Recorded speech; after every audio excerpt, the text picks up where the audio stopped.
Olá pessoal, vou reciclar uma calça velha. Cortei 23 por 23 centímetros, cortei um quadradinho de papel de 7 por 7 centímetros. A gente posiciona aqui, ó, bem certinho e risca dos 4 lados. Agora é só cortar.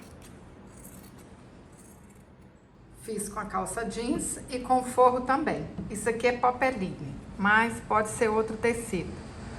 Agora a gente faz assim, ó, posiciona aqui bem certinho, coloca um alfinetinho e passa a costura. A mesma coisa do outro lado. Passa a costura, aí depois a gente faz assim, ó.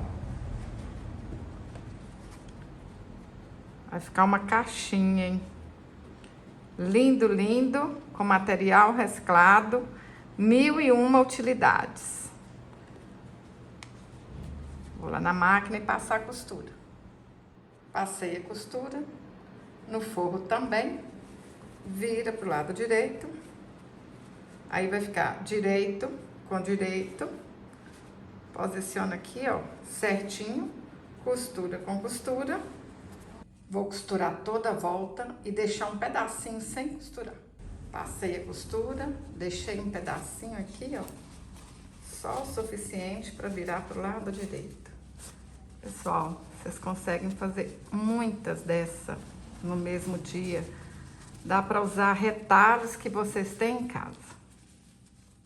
Virei pro lado direito e vou ajeitar aqui assim e passar uma costura em toda a volta.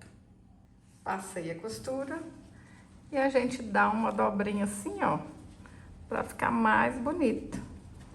Fala pra mim, como é que vocês vão usar esse organizador? Vai guardar o quê?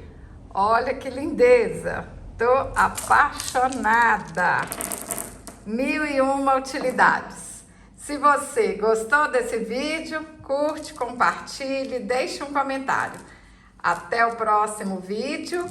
Saúde e paz!